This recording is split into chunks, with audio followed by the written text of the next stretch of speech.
Hola, hoy quiero discutir la distinción entre física matemática y física teórica. En principio puede parecer algo de carácter puramente burocrático, pero no. Esa distinción involucra un contenido teórico bastante específico que es necesario sacar a la luz. ¿Qué contenido es ese? La diferencia entre física matemática y física teórica es la diferencia que hay entre el rigor y la falta de rigor desde el punto de vista matemático. Pero hay que recordar algo. Aquí también viene el problema del rigor, el rigor del físico teórico. Vamos a explicar qué quiere decir rigor desde el punto de vista matemático y rigor desde el punto de vista del físico teórico. El rigor matemático que se estila hoy día es el rigor que se introdujo a finales del siglo XIX, no únicamente a raíz de los problemas con las paradojas de la teoría de conjuntos, sino que fue un movimiento matemático general que tenía que ver con la distinción global-local. La distinción global-local se refiere a lo siguiente: existen ciertos teoremas en álgebra lineal, en geometría diferencial, que tienen validez y que incluso se pueden demostrar, pero que admiten contraejemplos. Que admiten contraejemplos significa que su estructura, la estructura de su demostración no tuvo en cuenta ciertos comportamientos, digamos, de las funciones alrededor de sus singularidades. Las singularidades son una característica local, pero el comportamiento global, es decir, sobre todo un espacio, digamos, un espacio definido, que puede ser todo un espacio de Hilbert, toda una variedad, una superficie, a lo largo de todo ese espacio puede valer el teorema, pero en ciertos puntos que pues, se denominan puntos locales, los puntos de singularidad, es donde el teorema pues ya no vale. Evidentemente, esta es una distinción que se puede llevar a mayor precisión cuando se introducen otros elementos matemáticos, como digamos los grupos de cohomología o los grupos de homotopía, pero ahora no lo necesitamos. Lo único que puedo decir al respecto de los grupos de homología es lo siguiente: imaginemos una región del espacio, puede ser una región bidimensional, y en ella coloquemos tres agujeros. Si nosotros trazamos una curva que contenga los tres agujeros y hacemos una integral cerrada sobre esos tres agujeros, obtendremos tres ciclos de homología. Y eso nos da una idea de que esa integral no se anula en todo el espacio. El hecho de que haya ciclos de homología se anula únicamente en ciertas regiones donde no existan los agujeros. Si quitamos los agujeros, ya no hay ciclos de homología. Los más sencillos ciclos de homología, la cohomología de Derram más sencilla, es la que aparece cuando en variable compleja se demuestra el teorema de Cauchy. El teorema de Cauchy vale para todas las regiones simplemente conexas en el plano complejo. Cuando esa región deja de ser simplemente conexa, ya tenemos un problema de localidad. Las singularidades en el plano complejo son el ejemplo típico, paradigmático de la distinción global-local. El teorema de Cauchy vale globalmente cuando no hay singularidades. Y cuando no hay singularidades, desde el punto de vista algebraico, se dice que la curva se puede reducir a un punto, es homológica a un punto. Bien, esa es la distinción, más o menos la distinción global-local. También aparece en álgebra. El álgebra, cuando hacemos manipulaciones algebraicas, pues tiene cierta generalidad la manipulación del álgebra. No tenemos en cuenta números, es decir, cuando manipulamos el álgebra no tomamos en cuenta valores particulares de los números, y resulta que las singularidades de las funciones o de los campos vectoriales o de los campos tensoriales son generalmente números específicos. Por ende, ahí cabe nuevamente la distinción global-local. Ciertos teoremas, como el famoso teorema de los menores de Weierstrass, valen bajo condiciones globales, pero no bajo condiciones locales. Es decir, bajo condiciones locales alrededor de singularidades, pues el teorema ya no vale. Y generalmente es así como empezaron a surgir los contraejemplos. Los contraejemplos de la teoría de conjuntos también tienen que ver con esta distinción, pero allí empieza una discusión filosófica en la que no vamos a entrar. Solamente diré que es la distinción entre totalidad y las partes de la totalidad. Cuando nosotros queremos, por ejemplo, cuando definimos un conjunto a través de un predicado, ese predicado puede estar universalmente cuantificado y por lo tanto estar hablando en sí de una totalidad, y deja afuera ciertas particularidades que luego rompen toda la cuantificación. Pero bueno, eso platicaremos en alguna otra ocasión. Por lo pronto, lo que importa es que quede claro la distinción global-local, que es lo que empujó la idea del rigor. Entonces, el rigor es simplemente un estilo de hacer matemáticas. ¿En qué consiste ese estilo, el rigor? El rigor consiste en dejar en claro todas las suposiciones que hacemos cuando enunciamos un teorema o cuando realizamos una operación.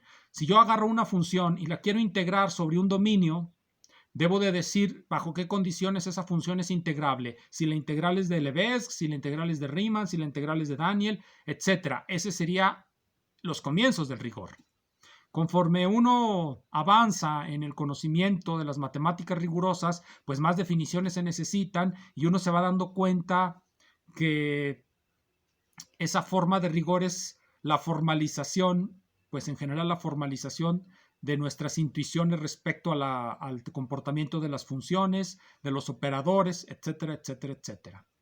La física teórica maneja matemáticas intuitivas.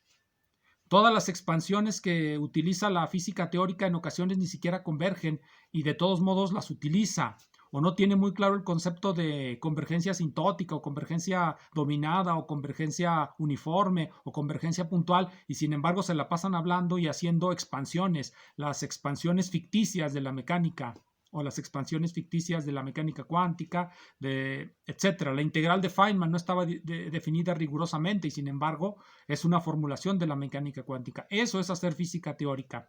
La física teórica no es necesariamente rigurosa desde el punto de vista matemático. La física teórica es rigurosa desde el punto de vista de los primeros principios físicos, de cómo se aplican las leyes de conservación, de cómo se interpretan las leyes de Newton, de cómo se interpretan las soluciones. Es una cuestión de saber aplicar los principios físicos para explicar los fenómenos.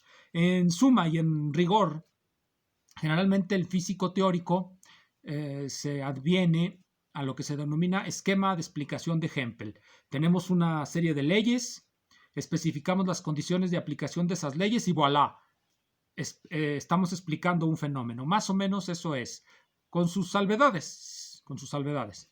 Un físico teórico busca inteligir y explicar la experiencia, busca nuevas experiencias humanas. Un físico matemático lo que quiere es teoremas rigurosos que no admitan contraejemplos. Eso es lo que quiere un físico matemático. No quiere realmente encontrar algo nuevo desde el punto de vista experiencial. Lo que le interesa y en suma lo que logra son teoremas. Aquí tengo algunos ejemplos de revistas que hacen precisamente eso, física matemática. Miren este. Reports on Mathematical Physics.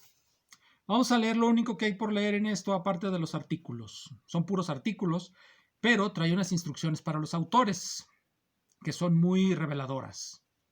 Vamos a leer lo que dice. Reports on Mathematical Physics publica artículos en física teórica que presenten una aproximación matemática rigurosa. Los artículos preferidos deben de utilizar métodos modernos de análisis funcional, teoría de la probabilidad, geometría diferencial, álgebra y lógica matemática, aproximadamente en este orden de preferencia. Esta revista prefiere los artículos sobre análisis funcional, cómo se aplica el análisis funcional en la reconstrucción de los, o justificación rigurosa de los modelos matemáticos que diseñan los físicos. Aquí los pueden encontrar. Otra también muy conocida, muy famosa, es esta. Journal of Mathematical Physics. Aquí no viene nada que leer más que los artículos, pero de verlos uno se da cuenta de que eso es lo que quieren, matemáticas rigurosas. Matemáticas rigurosas. Este es uno que utiliza puro análisis funcional, el Communications in Mathematical Physics. Este sí utiliza puro análisis funcional y en ocasiones geometría diferencial. De hecho, en este viene un artículo muy interesante de Robert Heroch. Esta es una revista de 1972, pero viene ese artículo de Heroch que se titula Álgebras de Einstein. Álgebras de Einstein. ¿De qué trata? Trata de definir, nada más eso, dar la definición de lo que es el álgebra de Einstein, un concepto matemático. Es decir, eso es física matemática, definiciones, demostraciones rigurosas, no encuentran nuevos páramos de la experiencia. Eso queda para los físicos teóricos. Pero ¿qué opinan los pedagogos? Vamos a ver lo que opina Goldstein. Herbert Goldstein, esta es la segunda edición de su mecánica clásica, y en el prefacio a la segunda edición, es un libro de 1980, es un prefacio de 1980, nos dice lo siguiente Goldstein. En este libro no se hace mención alguna de variedades o difeomorfismos, o de haces fibrados tangentes o de toros invariantes. Hay ciertas áreas altamente especializadas de la mecánica clásica donde estas poderosas herramientas del análisis global y de la topología diferencial son útiles, probablemente esenciales. Sin embargo, no es claro para mí que contribuyan a una comprensión de la física de la mecánica clásica. La física teórica, tendencias contemporáneas en contra, no es meramente matemáticas. ¿A qué tendencia contemporánea se refería Goldstein en los 80? Desde más o menos los 1960, en Estados Unidos, en California, allá donde estaba Terence McKenna, el especialista en hongos, del que hablé en otro video, y que por cierto era amigo de uno de los principales líderes de un movimiento que pretendía hacer de la mecánica clásica una materia matemáticamente rigurosa, Ralph Abram. Ralph Abram escribió un libro que se titula Foundations of Mechanics. En ese libro, Fundamentos de la Mecánica, de Ralph Abram, se funda rigurosamente la mecánica en la matemática del análisis global. Por eso Goldstein menciona el análisis global. Ralph Abram y posteriormente a él, este libro de Foundations of Mechanics fue totalmente reescrito por Gerald Marsden, también de la Universidad de California, pero este sí no era amigo de Terence McKenna, nada más Ralph Abram era amigo de aquel honguero que abría mentes. Supongo que la mente la tenían tan abierta que llegaron a la conclusión que la matemática de la mecánica clásica debía ser rigurosamente justificada. Bueno, ese libro, el Foundations of Mechanics, es un libro muy recomendable, aunque sea de los años 70, 60, y todavía, aún ahora, es un libro riguroso. Todavía se considera riguroso. Los estándares de rigor son precisamente los del análisis, los que utilizan esa distinción global-local, y para poder introducir esa distinción global-local necesitamos el concepto de variedad. ¿Por qué necesitamos el concepto de variedad? Generalmente la mecánica clásica que nos enseñan en los libros se desenvuelve en el espacio real tridimensional con una métrica euclídea. Punto. Y allí es donde se escriben las ecuaciones de Newton. Y si somos un poco inteligentes, nos daremos cuenta que cuando escriben las ecuaciones de Lagrange ya se escriben sobre una variedad, aunque sea sobre una carta de una variedad. Esa, en la geometría diferencial, la distinción global-local se especifica mediante cartas. Las cartas son los pedacitos de los que está formada la variedad. Una variedad, de acuerdo al concepto que se introdujo a principios del siglo XX, no es otra cosa que un conjunto de subvariedades traslapadas o de conjuntos traslapados. ¿Por qué? El ejemplo típico siempre es la circunferencia. Si ustedes escriben la circunferencia, la ecuación de la circunferencia, la ecuación típica de la circunferencia de la geometría analítica, una ecuación algebraica de segundo orden en dos variables, x cuadrado más y cuadrado igual a r cuadrado, y ustedes despejan x, ustedes se darán cuenta que x es igual a más menos la raíz de r cuadrado menos y cuadrado. Más menos nos indica que tiene dos ramas, por lo tanto se necesitan dos cartas para cubrir toda la circunferencia. Se necesitan dos cartas. Una carta nos da la parte esta, la de arriba, y otra carta nos da la parte de abajo.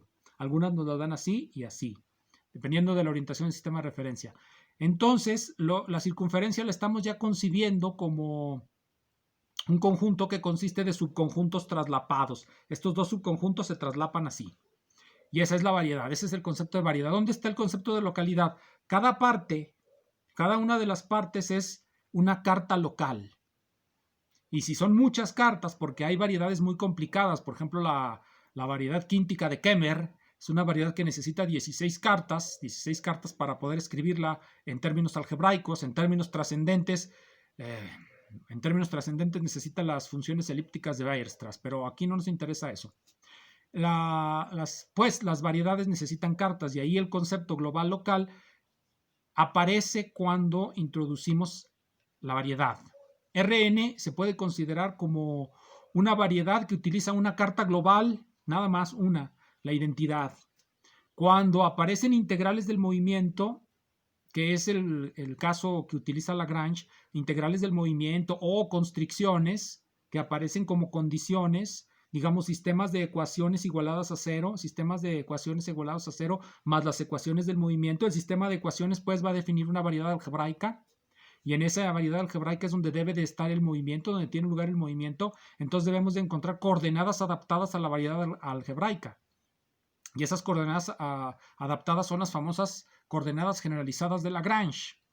Pero esto es física matemática, cuando empezamos a meter todas esas cuestiones de rigor. No es física teórica. La física teórica se las puede arreglar con una sola carta local. No necesita salir de ella para encontrar nuevos páramos, nuevos ámbitos de experiencia humana. Lo reitero, la física teórica no son matemáticas, es la búsqueda de la verdad, y esa verdad implica nuevos páramos de la experiencia humana, nuevas experiencias humanas, que es lo que busca el físico teórico. Y las puede encontrar incluso sin encontrar nuevas matemáticas. El matemático, el físico matemático busca otras cosas. Busca teoremas rigurosos. Vamos a ver uno que es un libro de texto que sí es esto, que se trata de introducir rigurosamente las cosas. Classical Mathematical Physics de Walter Thirring. Estos son los dos primeros volúmenes, son 4. Él nos dice precisamente en la introducción, este capítulo, el lenguaje matemático, nos explica lo que Goldstein no entiende, no le queda claro a Goldstein para qué sirve introducir conceptos como variedades diferenciables o difeomorfismos o toros invariantes, etc. No le queda claro. Pero queda claro cuando queremos demostrar rigurosamente ciertas proposiciones. Si yo hago una expansión alrededor del toro invariante, vamos a explicar el toro invariante nada más por el gusto de explicarlo. Cuando tengo un sistema integrable se dice integrable o completamente integrable cuando tiene las suficientes integrales del movimiento. Si el sistema es un sistema de orden 2n, que es un sistema hamiltoniano tiene orden 2n. Si tiene n integrales del movimiento, esas n integrales del movimiento, n integrales algebraicas, definen una superficie, como ya lo comenté. Esa superficie es el toro invariante. Topológicamente es difeomorfo esa variedad a un toro invariante, una dona, pues. Entonces, ese sistema hamiltoniano, sus trayectorias están sobre el toro. Y como están sobre el toro, pues son cuasi periódicas. Y se pueden encontrar coordenadas que de hecho resuelven el problema mecánico, las coordenadas angulares de acción o coordenadas de Delaunay, que resuelven el problema mecánico y pues ya tenemos la solución. Pero para encontrar el toro se necesita un teorema global, un difeomorfismo que nos muestre que podemos escribir esa variedad algebraica que tenemos en las integrales del movimiento. Tenemos las integrales del movimiento, no sabemos realmente qué superficie forman, pero podemos encontrar una transformación, eso es lo que significa la palabra difeomorfismo, una transformación diferenciable que deforme esa variedad algebraica en un toro. Es una cuestión topológica y por lo tanto es global. Y los famosos periodos, el toro tiene, bueno, dependiendo de la dimensionalidad, en dimensión 3 tiene 2 periodos, en dimensión n tiene n-1 periodos. Todo eso se sabe únicamente con el análisis global, haciendo expansiones, porque los toros aparecen cuando hacemos, generalmente en mecánica celeste, hacemos una feria de expansiones. La función perturbatriz la expandimos y la expandemos, y lo que hacemos es ver si el toro se rompe bajo perturbaciones. El famoso teorema de Kolmogorov-Alor-Moser nos da condiciones bajo las cuales el toro se preserva. Cuando se rompe el toro, entramos a la dinámica del caos. Pero bueno, todo eso se sabe con la matemática global. Y es más sencillo de lo que parece. Lo que pasa es que tiene nombres rimbombantes. Pero bien, volvamos a nuestra distinción. La distinción entre física teórica y física matemática encubre todo lo que les acabo de decir, en particular el cambio en la forma de hacer matemáticas que tuvo lugar a finales del siglo XIX y comienzos del siglo XX. Se pensó en hacer matemáticas que fueran rigurosas, es decir, que no estuvieran abiertas a contraejemplos, o para decirlo de manera operacional, matemáticas que enunciaran teoremas en los que estuvieran perfectamente claras todas las premisas y que esas premisas efectivamente implicasen lógicamente al teorema y que no hubiera posibilidad de Contraejemplos. La física teórica no es eso. Lo reitero, porque es difícil de comprender. En principio es más fácil hacer matemáticas que hacer física teórica, porque las matemáticas en realidad nosotros podemos definir prácticamente el conjunto de axiomas que vamos a seguir. En la física no. En la física tenemos definido un conjunto de leyes de naturaleza y si queremos cambiarlas, pues no podemos. Tenemos que buscar las leyes de la naturaleza, no las que nosotros queramos, las que encontremos a partir de la especulación y el experimento. Por eso es más interesante la física teórica que la matemática, al menos desde mi punto de vista. Muchísimas gracias.